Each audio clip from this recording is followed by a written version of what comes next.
처녀마다 차례대로 아하수에로 왕에게 나아가기 전에 여자에 대하여 정한 규례대로 12달 동안을 행하되 6달은 몰약 기름을 쓰고 6달은 향품과 여자에게 쓰는 다른 물품을 써서 몸을 정결하게 하는 기한을 마치며 처녀가 왕에게 나아갈 때에는 그가 구하는 것을 다 주어 후궁에서 왕궁으로 가지고 가게 하고 저녁이면 갔다가 아침에는 둘째 후궁으로 돌아와서 비빈을 주관하는 내시 사스가스의 수하에 속하고 왕이 그를 기뻐하여 그의 이름을 부르지 아니하면 다시 왕에게 나아가지 못하더라. 모르드게의 삼촌 아비하일의 딸 곧 모르드게가 자기의 딸같이 양육하는 에스더가 차례대로 왕에게 나아갈 때 궁녀를 주관하는 내시 헤게가 정한 것 외에는 다른 것을 구하지 아니하였으나 모든 보는 자에게 사랑을 받더라. 아하수에로 왕의 제7년 10월 곧 데벳월에 에스더가 왕궁에 인도되어 들어가서 왕 앞에 나가니 왕이 모든 여자보다 에스더를 더 사랑하므로 그가 모든 처녀보다 왕 앞에 더 은총을 얻은지라. 왕이 그의 머리에 관을 씌우고 와스디를 대신하여 왕후로 삼은 후에 왕이 크게 잔치를 베푸니 이는 에스더를 위한 잔치라. 모든 지방관과 신하들을 위하여 잔치를 베풀고 또 각 지방의 세금을 면제하고 왕의 이름으로 큰 상을 주니라. 여러분 그 복음서에 보면 예수님이 말씀을 전할 때 그 사람들이 기쁘게 듣더라, 즐겁게 듣더라 하는 구절이 나오는데 저는 이 구절을 굉장히 좋아합니다. 제가 성경을 읽거나 공부할 때 저의 내면에서 주님의 음성을 즐겁게 듣고 있는 것을 제가 자주 발견을 하거든요. 여러분도 즐겁게 듣기를 주님의 이름 축복합니다. 여러분 주일날은 잔치라 생각하면 됩니다. 그러니까 여러분 기뻐하기를 바랍니다. 감사하기를 바랍니다. 기뻐하고 감사하면 세상에 어떤 어려움이 있어도 승리할 수가 있습니다. 특별히 하나님의 말씀을 받는 시간이니까 즐겁게 듣기를 축복합니다. 옆 사람 한번 인사하겠습니다. 우리 즐겁게 들읍시다. 자, 오늘 제목은 왕후가 되지 말고 용사가 되라 이거 아니에요. 에스더는 왕후가 되는 게 목적이 아니었고 백성들을 위해서 싸운 용사였기 때문에 제목을 이렇게 붙인 겁니다. 그러니까 하나님의 목적과 계획에다가 자기 자신을 던진 영적인 여전사였다라는 것입니다. 여러분 오늘날은 하나님께서 에스더가 아니라 누구요? 우리를 통해서 여러분을 통해서 일하기를 원하십니다. 우리가 이 시대의 에스더가 되고 모르드게가 되기를 결단하는 시간이 되기를 바랍니다. 에스더서에는 특징이 있어요. 하나님, 여호와 이런 표현이 단 한 번도 안 나옵니다. 하지만 전체 스토리를 통해서 하나님의 보이지 않는 손이 강하게 역사하고 있는 것을 우리는 느낄 수가 있습니다. 그러니까 이 말은 뭐냐 하면은 여호와 하나님의 이름이 안 나온다라고 해서 하나님이 일을 안 하시는 것이 아니라 모르드게와 에스더를 통하여 일하신 것이다 이 말이죠. 그러니까 우리를 통해서 하나님이 당신을 나타내기를 원하신다 그런 이야기입니다. 여러분을 통해서 하나님이 나타나기를 원하시는 줄 믿습니다. 그래서 여러분이 하나님을 대리하는 존재, 대사다 이 말이죠. 많은 사람들이 예수를 믿으면 하나님 내가 하나님께 쓰임 받기를 원해요. 다 공통적으로 믿으면 다 그런 생각을 가지게 되잖아요. 그런데 많은 사람이 자기 중심적인 질문을 던져요. 이렇게 질문합니다. 하나님을 위해 내가 무엇을 해야 할까? 하나님을 위해 내가 무엇을 해야 할까? 여러분 이제는 여러분의 질문을 꼭 바꾸시기를 바랍니다. 하나님 중심적인 질문을 해야 됩니다. 이렇게 나를 통해서 하나님이 하시고자 하시는 일은 과연 뭘까? 주어가 내가 아니고 누구예요? 하나님. 하나님이 나를 통해서 무슨 일을 하시려고 하시는가? 이 생각의 전환이 굉장히 중요합니다. 여러분 내가 하나님을 위해서 뭘 할까 하는 사람은요 주님을 위해서 쓰임받기가 쉽지가 않습니다. 왜냐하면 늘 엉뚱한 데 생각이 가 있을 가능성이 높아요. 그러나 나를 통해서 하나님이 하시고자 하는 일은 과연 뭘까? 하나님이 하시고자 하는 일, 이렇게 딱 생각을 하게 되면은 하나님이 우리를 교회 공동체로 불러주었기 때문에 교회의 비전 속에서 나의 부르심을 깨달을 수가 있습니다. 하나님이 교회를 통해서 이 시대에 역사하시기 때문에 하나님이 나를 부르시는 것을 깨달을 수 있다, 알 수 있다, 그런 이야기입니다. 내가 하나님을 위해서 뭘 할까라는 질문을 하면 여러분이 답을 찾을 수 없지만 하나님의 복도 못 받겠죠. 나를 통해서 하나님이 하고자 하시는 일이 과연 뭘까 질문하면은 반드시 여러분은 하나님의 부르심을 알게 됩니다. 어떤 일에 나를 부르시는가? 왜냐하면은 하나님이 하시려는 일이 교회를 통해서 그 비전 속에서 여러 가지 목회적 내용 속에서 메시지 속에서 다 드러나기 때문에, 그러니까 하나님이 주인이고 우리는 일꾼이다라고 하는 것을 기억해야 됩니다. 그리고 하나님이 주도하시는 일에 여러분이 순종하게 되면 하나님의 능력을 체험하게 돼요. 하나님의 능력을 어떻게 체험할까요? 하나님이 하시려는 일에 순종하게 되고 내 부르심을 깨닫고 순종하게 되면 하나님이 하시는 일이기 때문에 하나님의 능력을 여러분들이 경험하게 된다, 그런 이야기입니다. 여러분, 에스더라고 하는 요 이름은 페르시아식 이름이에요. 그래서 별이라는 뜻입니다. 스타라 이 말이죠. 히브리어 이름은 하다사입니다. 근데 에스더가 유대인이라는 신분을 감추고 에스더라는 이름을 사용을 하는데, 이 에스더서의 배경은 다리오 1세, 다리오 1세는 여러분 다리오 대왕 대제라고 그래요. 그 다리오 1세의 뒤를 이은 아하수에로 왕의 치리 기간입니다. 그러니까 이 아하수에로라고 하는 표현은요, 페르시아 말을 갖다가 히브리어로 이렇게 표기한 게 아하수에로입니다. 그거를 헬라어의 영향을 받아 영어식으로 표현하면 그게 크세르크세스가 됩니다. 그러니까 아하수에로하고 크세르크세스, 우리는 어감이 많이 다르지만 그게 같은 이름이 됩니다. 그래서 이 아하수에로 왕은 그 중간중간에 뭐 몇 달 왕을 하고 뭐 이런 거 한 세 사람이 있거든요. 그거 빼고 대표적으로 제일 바사의 첫째가 고레스 왕, 그 다음에 캄비세스, 그리고 다리오, 그리고 오늘 본문에 나오는 아하수에로, 이렇게 됩니다. 그 시대에는 동시대에 유명한 사람이 굉장히 많습니다. 중국에는 공자가 있고요. 그리고 아테네 민주정치의 기초를 마련한 페리클레스도 동시대 사람이에요. 시인이자 극작가인 소포클레스라는 사람도 동시대고, 역사의 아버지라 불리는 헤로도토스, 철학자 프로타고라스도 다 같은 시대고, 여러분 유명한 소크라테스도 동시대 사람이고, 그리고 여러분 중학교 때 수학하다 보면은 피타고라스의 정리 이거 있잖아요. 그 피타고라스도 동시대의 인물입니다. 그런 시대인데, 오늘 이제 본문 앞에 다 읽지는 않았는데 2장 1절에 보면은 그 후에 이렇게 되어 있잖아요. 자, 저를 보시죠. 1장에 보면 6개월 동안 수도인 수산성에서 잔치를 벌여요. 근데 이 잔치는 그냥 잔치가 아니에요. 당시에 서양의 모든 정치, 모든 뭐 문화, 예술, 철학, 수학, 뭐 운동, 이 모든 문화유산들은 아테네를 중심으로 해서 꽃을 피우고 있었습니다. 그런데 페르시아 바사 제국은 동방의 아시아의 거대 제국이었잖아요. 그러니까 이 바사 왕국도 그리스 지역으로 지경을 넓히기 위해서 끊임없이 기회를 엿보고 있는 거죠.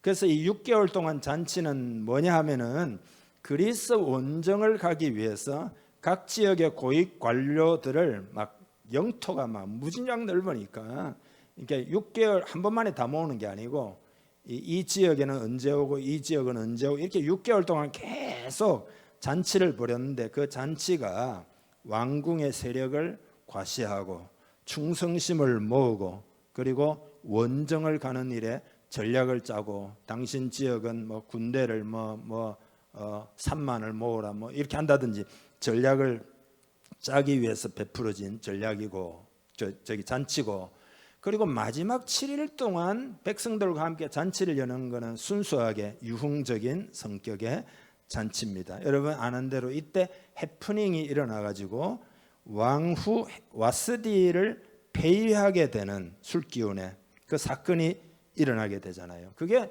아하수에로 3년 때입니다. 그리고 오늘 본문에 보면 에스더가 왕후가 되는 것은 7년이니까 4년의 공백이 있잖아요.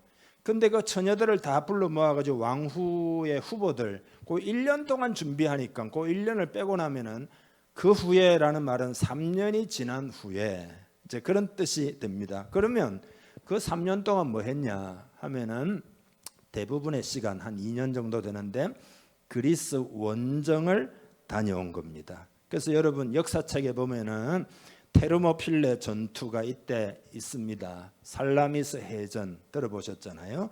그리고 플라타이아의 전투로 알려져 있는 그 상대 그리스는 테미스토클레스가 이제 상대역인데 전쟁을 해가지고 여기는 막 페르시아는 엄청난 군대고 그리스도는 그냥 도시국가인데도 불구하고 가가지고 완전히 깨져가지고 돌아옵니다. 그거를 영화로 만든 게 여러분 몇 년 전에 300이라고 하는 영화가 그 테르모필레 영화를 배경으로 해서 그 전쟁을 배경으로 해서 만든 거거든요.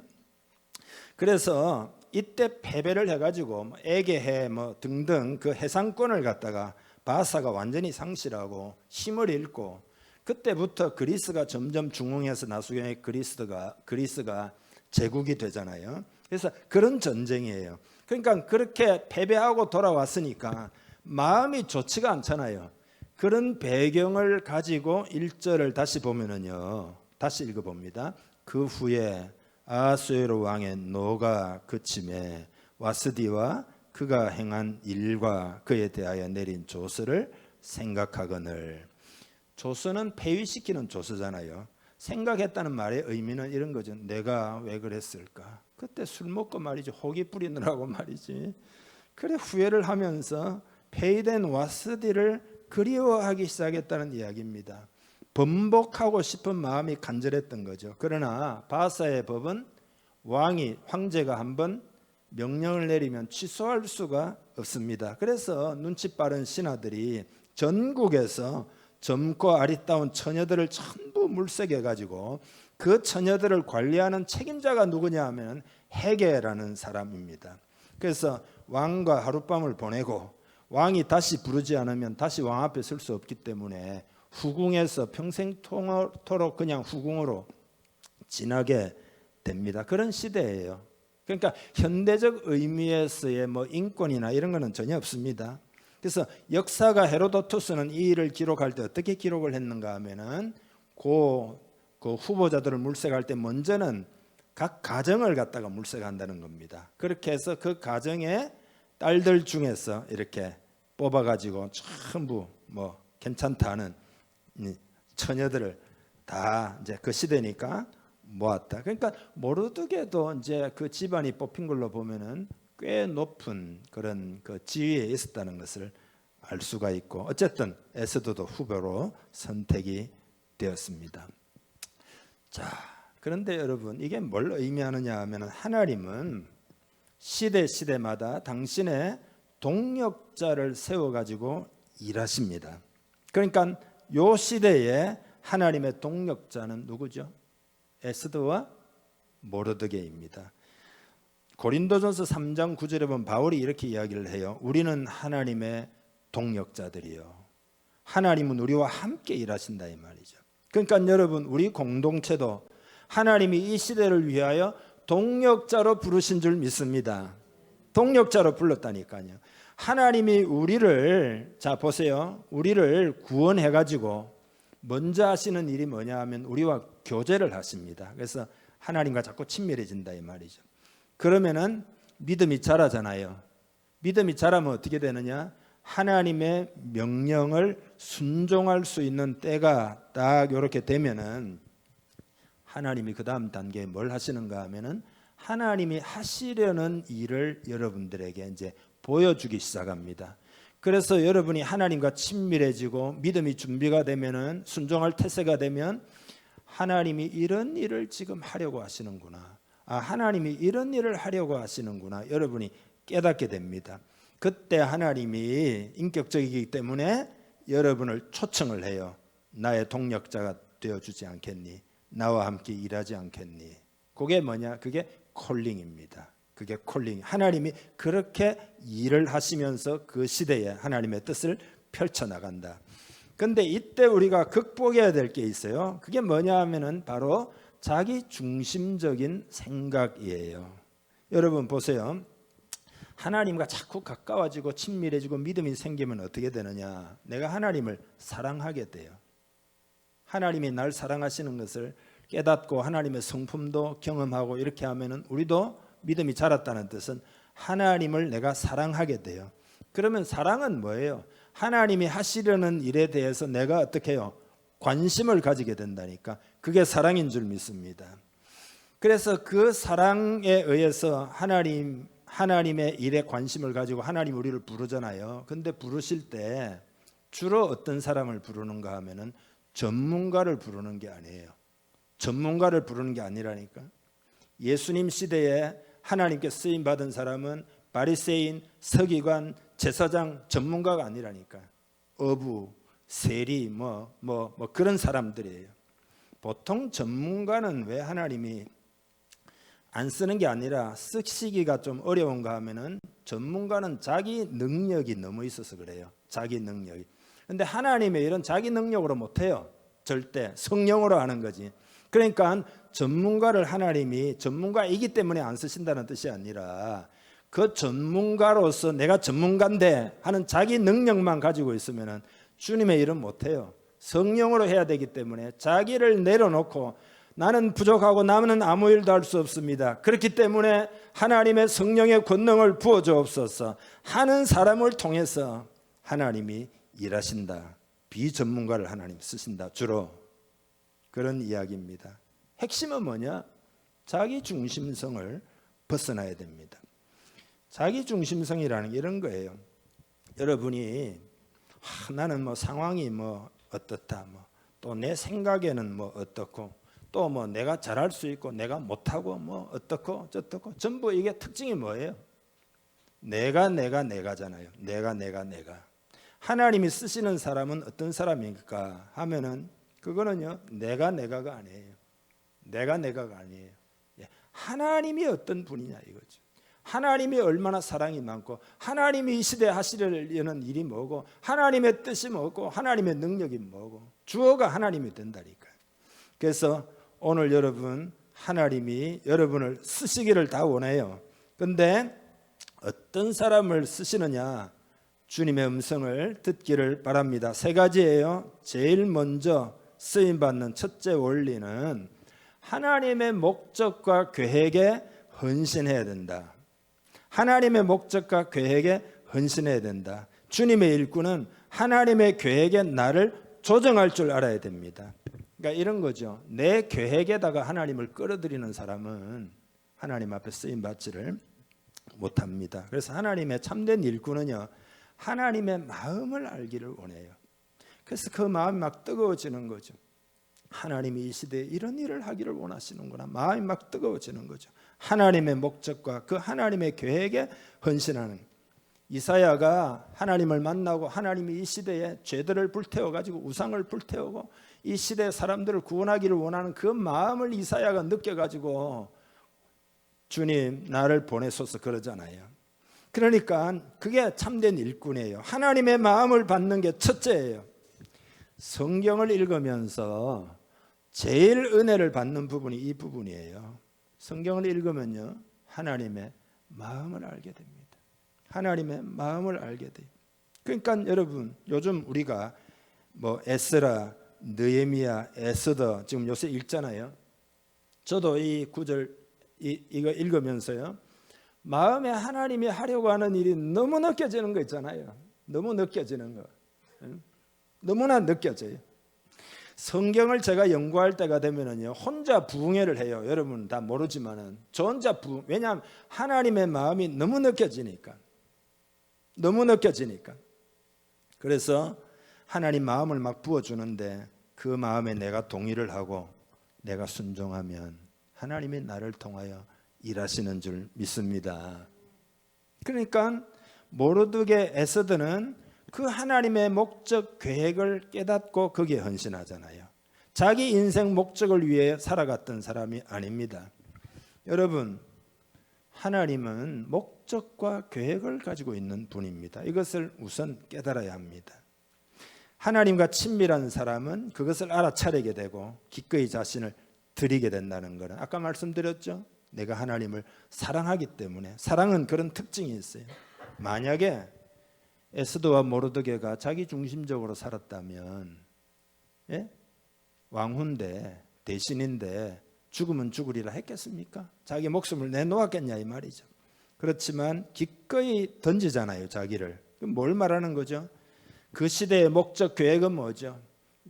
귀환하지 않고 남아있는 그 유대 민족이 다 멸절될 수밖에 없는 상황 가운데서 그들을 구원하기 위하여 오늘 이때를 위해서 하나님이 나를 왕으로 만들어 주었다. 이때를 위하여 하나님이 나를 세우셨다. 그런 이야기잖아요. 그러니까 여러분 보세요.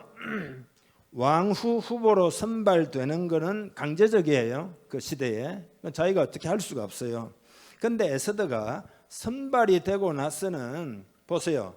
왕에게 이렇게 마음에 들어가지고 왕후가 되지 않으면은 그냥 후궁에 머물러 있는 사람이 되고 말아요. 평생 그냥 그렇게 살아야 됩니다. 왕의 사랑도 못 받고. 예. 그래서 에스더는 그냥 후궁에 머물러 있기를 원치 않았어요. 그러니까 이런 거죠. 분명히 우리 인생에는 하나님의 뜻이 있으니까 여기에 내가 이렇게 강제로 뽑혀와 가지고 지금 이 지경이 된 것은 분명히 하나님의 뜻이 있구나. 분명히 하나님의 계획이 있구나. 이렇게 생각을 하고는 신세 한탄하면서 나 이거 하기 싫은데 말이죠. 내가 막 후궁이 돼버리면 평생 아무것도 못하고 말이죠. 왕한테 붙들려 가지고 후궁으로 말이지 평생 살아야 되고 사랑도 못 받고. 그러니까 내가 왜 여기에 잡혀왔나. 그렇게 하지 않았다 이 말이죠. 에스더는 하나님의 뜻이 있다 판단해 가지고 여러분 성경 읽어보면 적극적으로 행동을 해요. 하나님의 뜻은 여러분 요거 중요합니다. 하나님의 뜻은 지금 여기에 있습니다. 여러분이 지금 살아가고 있는 현재, 여러분이 살아가고 있는 공간, 지금 여기에 하나님의 뜻이 있다니까요. 왜 하나님의 마음을 잘 모르고 하나님의 뜻을 잘 모르는가 하면은 자꾸 뜬구름을 잡기 때문이에요. 나중에 돈 많이 벌어서 선교해야지, 나중에 뭐 어떻게 해. 이게 아니라니까. 지금 여기에 하나님의 뜻이 있다니까요. 여러분이 지금 현재 예배하는 이 시간에 하나님의 뜻이 있다니까요. 이건 아멘 해야 되는 거 아니에요? 예? 이게 너무나 중요하다 이 말이죠. 그러니까 에스더는 능동적으로 적극적으로 생활을 하니까 성경 오늘 본문에 보면 주변 사람들에게 은혜를 입었다, 사랑을 많이 받았다, 특별히 책임자인 헤게의 은총을 입었다는 거죠. 요셉도 마찬가지죠. 종으로 팔려갔지만 적극적으로 생활하니까 보디발에게 인정을 받고 저기 감옥 안에 들어가서는 간수에게 그죠? 은혜를 입었다는 거예요. 그러니까 헤게가 보니까 에스더는 생각과 행동이 달라요. 딱 보니까 달라요. 그래서 헤게가 마음에다가 에스더를 두고는 그에게 은총을 베풀었다. 은혜를 베풀었다. 그래서 그게 9절에 나오잖아요. 헤게가 이 처녀를 보고 좋게 보고 은혜를 베풀어. 좋게 보고 은혜를 베풀어. 그러니까 에스더는 주어진 상황에서 어찌할 수 없는 것들을 뭐 놓고 막 상황을 탓하면서 이렇게 산 게 아니에요. 하나님이 분명히 뜻이 있다. 적극적으로 능동적으로 지내요.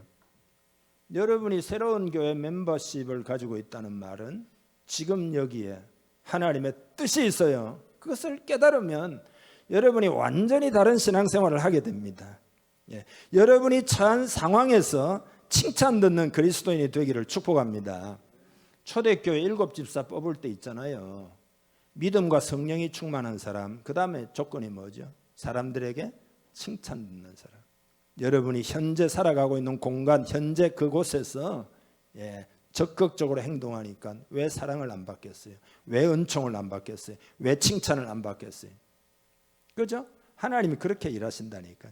자기 중심성을 벗어버려야 쓰임을 받을 수 있습니다. 그러니까 에스더는 자기 안위를 생각하거나 뭐 그렇게 살지 않았어요. 하나님의 목적을 위하여 살아야지. 뜻이 있어서 이곳에다 보냈지. 그러니까 이왕역에 왔으니까 내가 왕후가 돼야지. 최선을 다해야지. 딱 그렇게 하잖아요.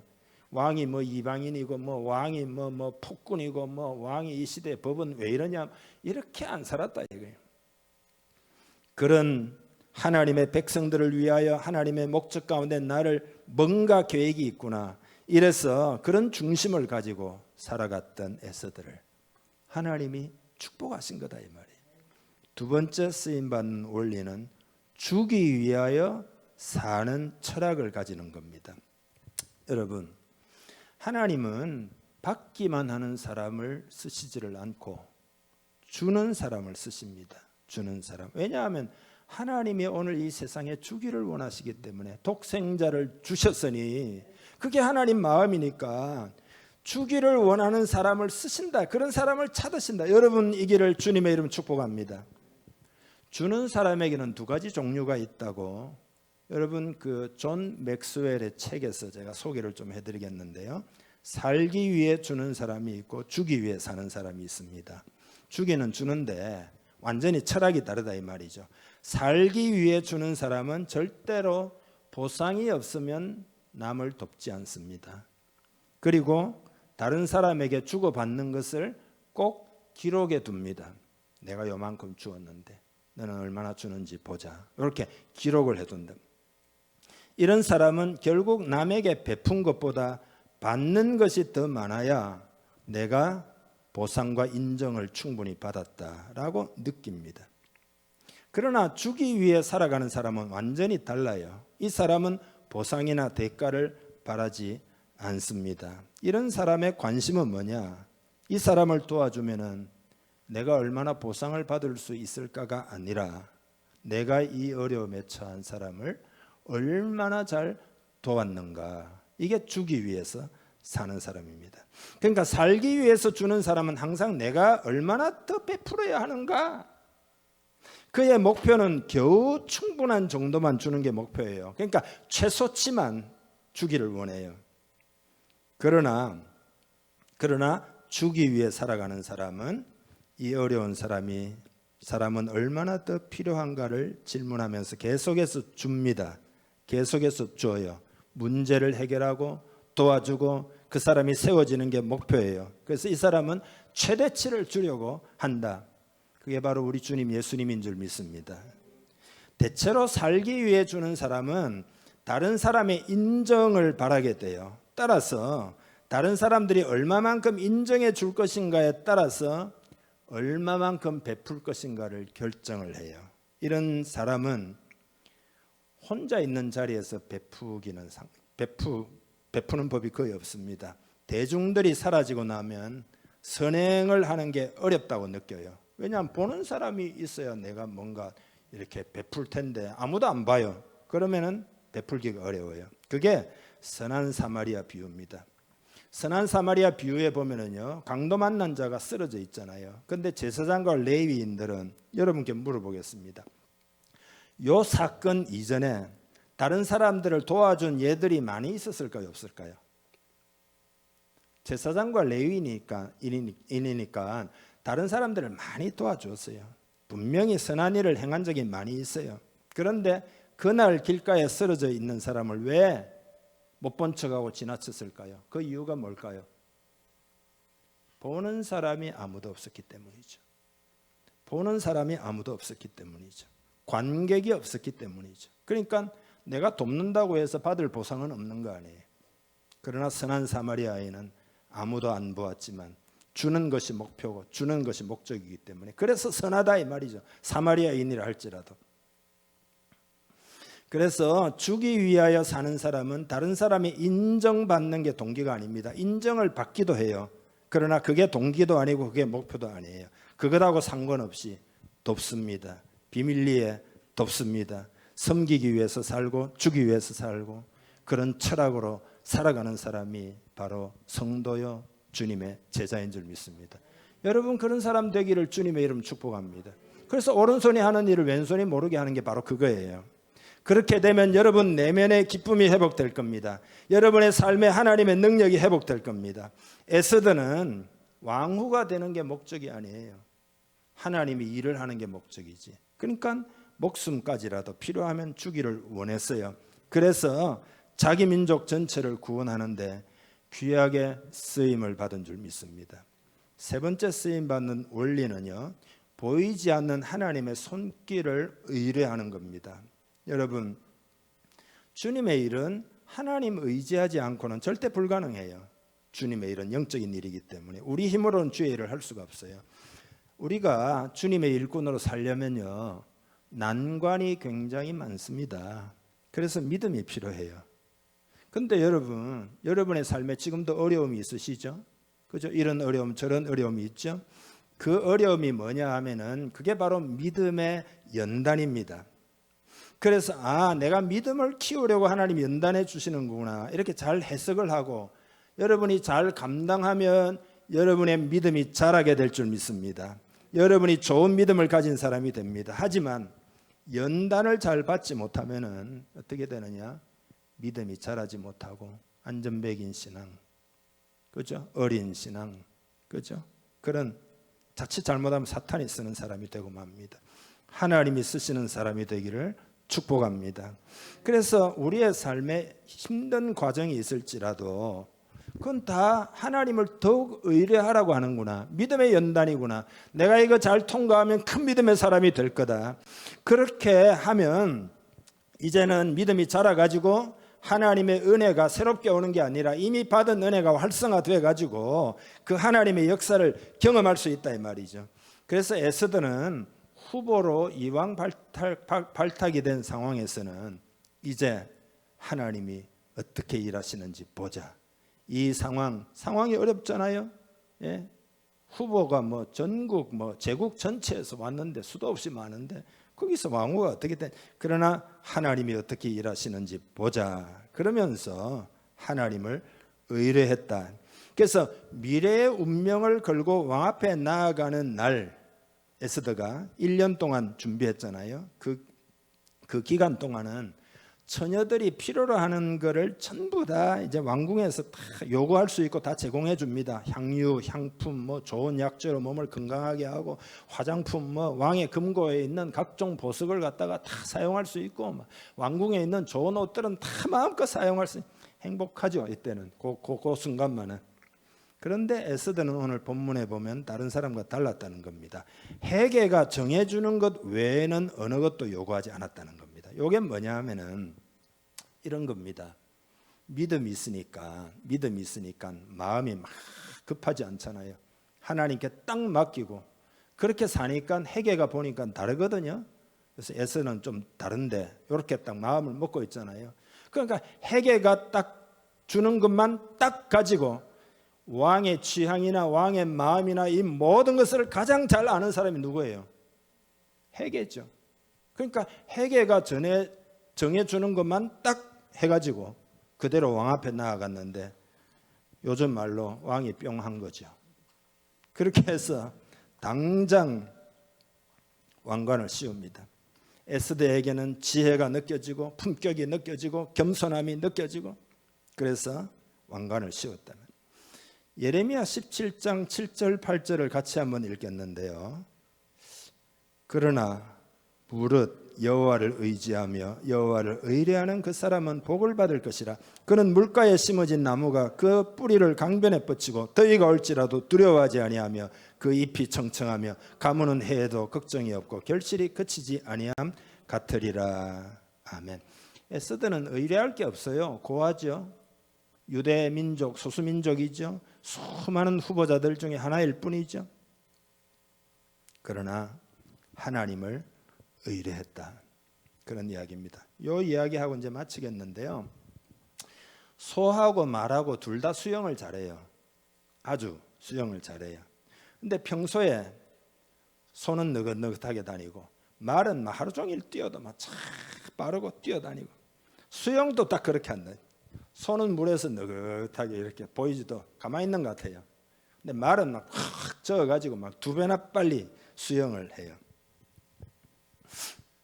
그런데 홍수를 만나면 상황이 역전된답니다. 소는 있잖아요. 물에다가 몸을 맡기고 있잖아요.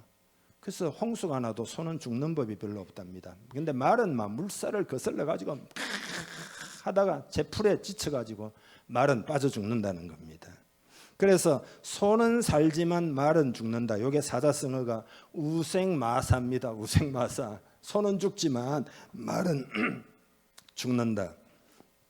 우리 그리스도인들이 믿음으로 하나님을 의뢰하며 살면은 우생마사 승리할 수 있습니다. 성경에 보면은 너희는 가만히 있어서 여호와께서 하시는 일을 보라. 이 말은 아무 일도 하지 말고 막 들어 누워 있고 막 침대에 있고 게으르게 살 그런 이야기가 아니잖아요. 믿음을 말하는 거죠. 믿음. 하나님을 잠잠히 신뢰하고 있다 이 말이죠. 하나님을 떠나서 나 스스로 애쓰고 안달복달하면 더욱 힘들 뿐이다 이 말이죠. 하나님이 매일매일 나에게 주시는 그 은혜에 물결에 내 몸을 맡기고 사는 법을 배워야 돼. 그게 신앙생활입니다. 여러분 그렇게 할 수 있기를 축복합니다. 성령님을 깊이 의뢰하기를 바랍니다. 여러분 아무것도 염려하지 말고 기도하시기를 바랍니다. 요 세 가지는 꼭 기억해야 됩니다. 항상 기뻐하라, 쉬지 말고 기도하라, 범사에 감사하라. 여러분 기뻐하기를 바랍니다. 기뻐하세요. 그리고 쉬지 말고 기도하기를 바랍니다. 범사에 감사하기를 바랍니다. 우리 인생의 문제는 보세요. 인생에는 짐이 있는데 그 짐 자체가 아니라는 겁니다. 문제는 뭐냐? 짐을 나 홀로 지려고 하는 게 문제라는 겁니다. 그래서 오늘 찬양 아까 불렀죠. 내 모든 시험 무거운 짐을 주 예수 앞에 아뢰이면 근심에 쌓인 날 돌아보사 내 근심 모두 맡으시네. 무거운 짐을 나 홀로 지고 견디다 못해 쓰러질 때 불쌍히 여겨 구원해 줄리 은혜의 주님 오직 예수. 이게 엘리사 호프만 목사가 작사했는데요. 어느 날 아주 시련을 만난 성도가 목사님 찾아와가지고 저는 어떻게 해야 될까요? 이 근심에 쌓인 저는 어떻게 도대체 살아야 할까요? 그래서 잘 위로하고 잘 격려하고 다 들어주고 기도를 간절히 해서 기도를 했는데 기도가 끝나고 성도가 은혜를 받았어요. 얼굴이 확 밝아지면서 목사님 그렇습니다. 무거운 짐을 나 홀로 질 것이 아니라 주 예수님께 맡겨야 되겠네요 했다는 거예요. 그래서 그 성도가 돌아가고 난 다음에 펜을 꺼내가지고 금방 찬송시를 짓기 시작한 게 이 찬송이에요. 우리가 쓰러지는 것은 인생의 짐 때문에 쓰러지는 것이 아니라 맡기지 못하기 때문이다 이거 아니에요. 그러니까 예수를 믿는다고 해서 무슨 사고가 비껴가고 무슨 병이 찾아오지도 않고 예수를 믿는다고 해서 자녀들이 알아서 크고 예수를 믿는다고 해서 자녀들이 공부도 알아서 잘하고 예수를 믿는다고 해서 사업만 하면 척척 저절로 잘 되고 예수를 믿기만 하면 남편과 아내가 갑자기 천사가 되고 그런 게 아니라 이거예요. 똑같이 세상 사람과 같이 짐이 있지만은 짐을 맡길 때가 있다 이 말이죠. 우리 주님이 맡아주신다 이 말이죠. 그래서 하나님을 의뢰할 줄 알아야 됩니다. 주님의 일을 하려면은 다 시련이 있고 어려운 일이 있고 여러 가지 헌신도 들어가기 때문에 하나님 의뢰하지 못하면 주의 일 못합니다. 그러니까 쓰임 받는 사람은 보이지 않는 하나님의 손길을 의뢰한다 이겁니다. 요 세 가지 여러분 삶에 적용하셔서 주님의 귀한 일꾼이 되기를 주님의 이름 축복합니다. 우리 다 같이 기도하는데 하나님 이렇게 살기를 원합니다. 적용해서 큰 믿음으로 합심해서 통성으로 다 같이 기도하겠습니다. 하나님 아버지 감사합니다. 오늘 말씀으로 인하여 감사합니다. 하나님 아버지 하나님 앞에 내 삶이 되기를 원합니다.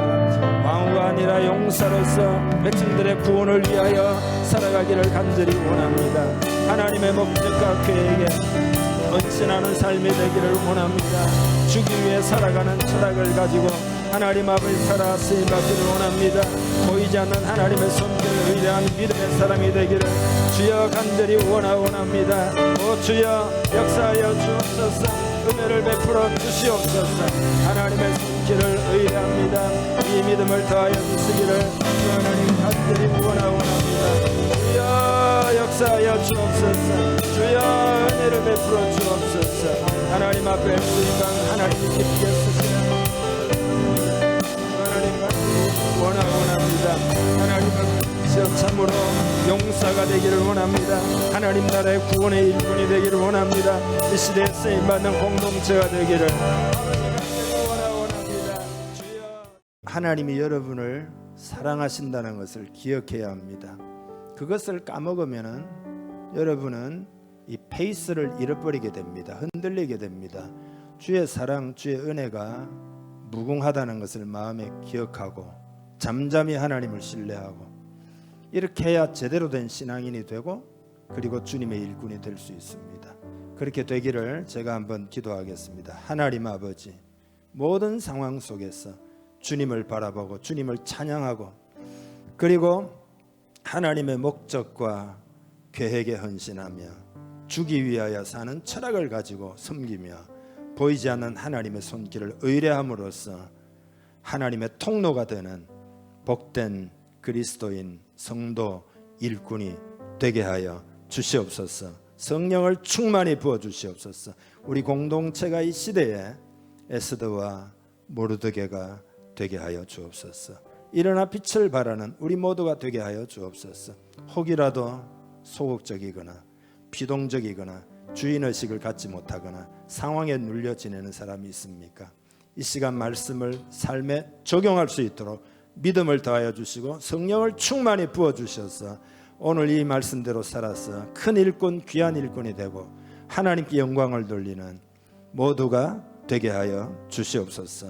축복하며 예수님의 이름으로 기도하옵나이다. 아멘.